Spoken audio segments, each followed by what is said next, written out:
Assalamualaikum warahmatullahi wabarakatuh. Hello everyone. Here I will explain about recount text ya. Saya akan menjelaskan mengenai apa itu text recount. The first is definition of recount text. Recount text is a text which retells events or experiences in the past. Definisi dari teks recount sendiri itu adalah sebuah teks yang menceritakan kembali sebuah kejadian atau pengalaman di masa lalu. Nah, apa tujuannya? Purpose. The purpose of recount text is to give an information about past events and entertain people with our experiences in the past. Nah, tujuannya adalah untuk memberikan sebuah informasi tentang kejadian di masa lalu dan untuk menghibur ya, entertain, menghibur orang-orang dengan pengalaman kita di masa lalu. Itu adalah definisi dan tujuan dari recount text. Okay, next. Nah, there are three kinds of recount text. Ada 3 jenis recount text di sini. The first is personal recount, and then factual recount, and then imaginative recount. Personal recount, this usually retell an event that the writer was personally involved in. Biasanya kalau personal recount itu adalah sebuah tulisan yang menceritakan kejadian, menceritakan kembali gitu ya, sebuah kejadian yang dialami oleh penulis itu sendiri secara personal. Nah, itu adalah personal recount. Untuk factual recount ini lebih ilmiah ya, karena merekam sebuah kejadian gitu ya secara runtut, recording an incident, example a science experiment, police report, etc. Jadi lebih ke laporan eksperimen, science gitu ya, laporan eksperimen science, dan juga bentuknya laporan polisi, karena kan itu sama-sama menceritakan kronologi gitu ya, sesuatu yang sudah terjadi itu. Nah, ini yang ketiganya adalah imaginative recount. Nah, tulisan ini lebih ke hasil imajinasi dari penulis. Dia berperan sebagai siapa gitu, memainkan peran gitu ya, writing an imaginary role and giving details of events.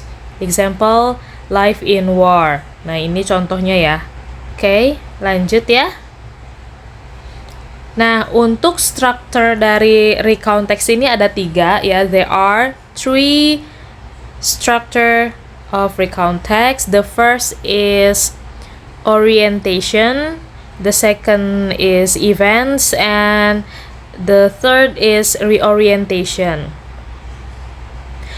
Orientation, it gives the readers the background information needed to understand the text, such as who was involved, where it happened, and when it happened. Nah, jadi untuk orientasi ini isinya adalah background dari tema yang dibahas gitu ya, informasi yang dibutuhkan untuk mengerti teksnya tentang apa sih. Nah, isinya tuh biasanya siapa yang ada dalam cerita, di mana, dan juga kapan terjadinya.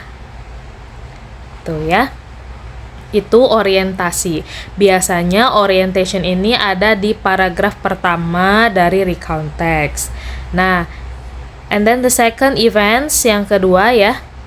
Events, a series of events ordered in a chronological sequence. Nah, setelah diberitahukan dulu nih informasinya, siapa, di mana, dan kapan, kemudian di paragraf selanjutnya biasanya kan akan menceritakan kejadian itu secara runut, secara kronologi. Nah, itu disebutnya adalah events, kejadiannya dari awal sampai akhir tuh ya.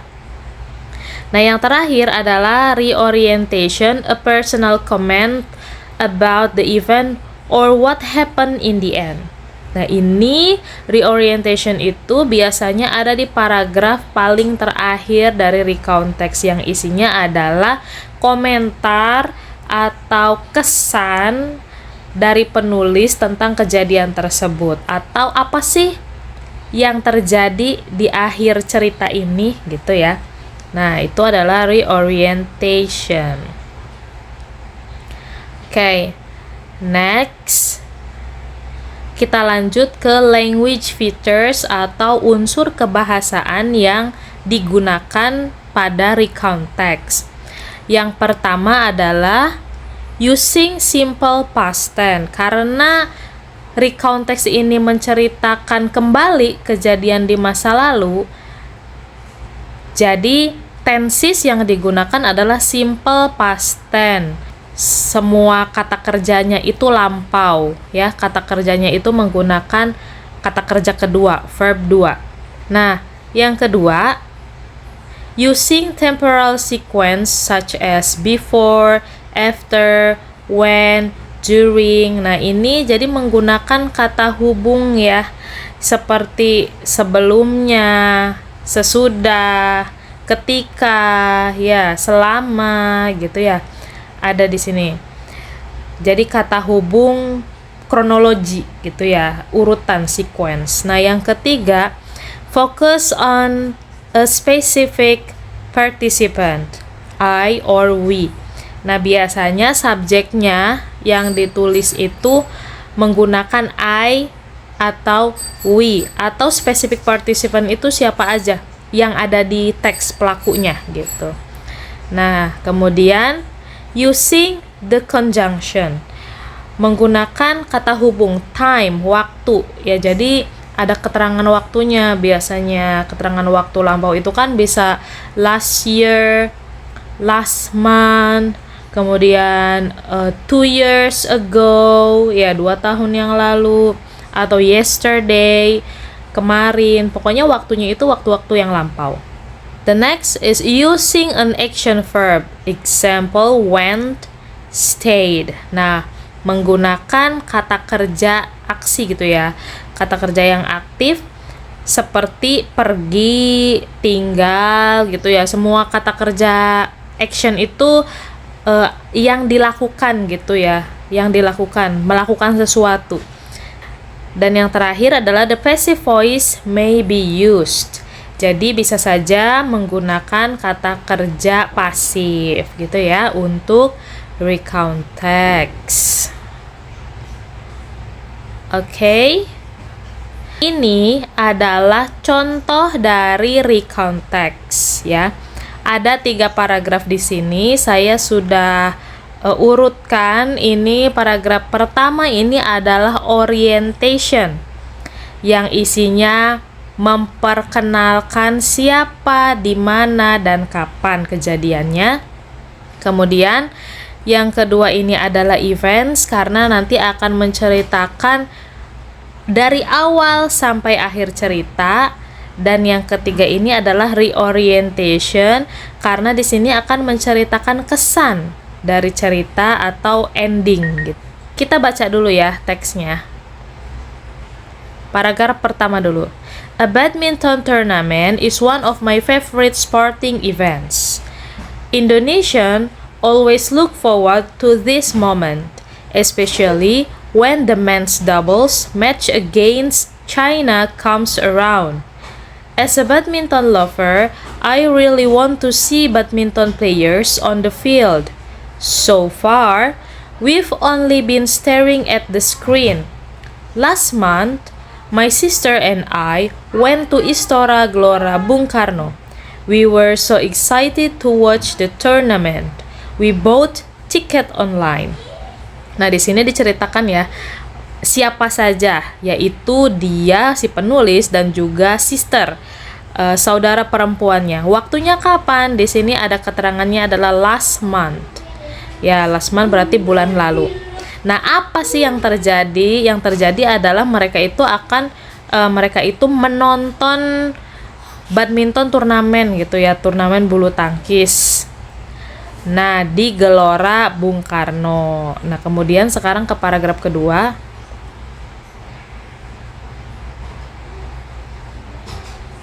We prepared the attribute to support our players before going to the arena. Mom prepared us food and drinks, so we didn't need to buy the food there. We went at 9 a.m. and our father dropped us there. We saw the bus carrying the Indonesian badminton team players when we arrived. On that bus, I saw Topik Hidayat and the other Indonesian badminton players. The badminton players were very good looking and charming. Then we walked to follow that bus to the main entrance. I found that Taufik Hidayat left the bus. When we tried to approach Taufik Hidayat, a security guard pulled us. I was so sad, but then my sister approached the security guard and he allowed us in. I was surprised. He's our uncle. Finally, I was able to meet Taufik Hidayat and get his signature. Nah, paragraf kedua ini adalah events. Events ini diceritakan ya dari mulai mereka itu mempersiapkan atribut sebelum datang atau sebelum pergi ke arena. Kemudian diceritakanlah ibunya mempersiapkan makanan dan minuman supaya tidak usah beli di sana gitu ya. Mereka juga bercerita bahwa mereka berangkat jam 9 pagi dan diantar oleh ayahnya. Ya, mereka melihat bus dari pemain Indonesia, pemain badminton ya dari Indonesia itu sampai di arena. Nah, mereka melihat Taufik Hidayat juga dan mereka bercerita bahwa pemain badminton itu sangat charming and good looking gitu ya, menarik gitu ya. Nah, mereka juga ingin ketemu dengan Taufik Hidayat tetapi dihalangi oleh security, tetapi setelah itu dibolehkan masuk gitu ya, dan mereka bisa bertemu dengan Taufik Hidayat dan dapat tanda tangannya. Itu yang diceritakan kronologinya. Nah, kemudian paragraf terakhir ini adalah reorientation-nya ya. Nah, then we try to find our seats at the Istora Stadium to cheer on the Indonesian team. The crowd of supporters was extremely dense. During the game, they yelled, "Indonesia!"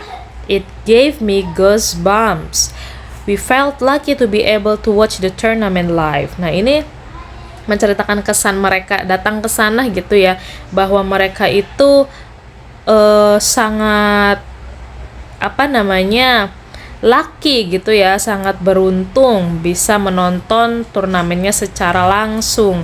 Mereka juga bisa mendukung timnya dan merasakan keramaiannya. Diceritakan juga di sini selama game berlangsung, para supporter itu berteriak Indonesia gitu ya, dan mereka itu merasa semangat gitu ya, merasa terharu gitu. Nah, ini adalah contoh dari recount text gitu ya. Okay, that's all our material today ya, penjelasan dari saya tentang recount text secara singkat. Saya harap kalian bisa mendapatkan pengetahuan dari yang saya jelaskan. Thank you for watching. Wassalamualaikum warahmatullahi wabarakatuh.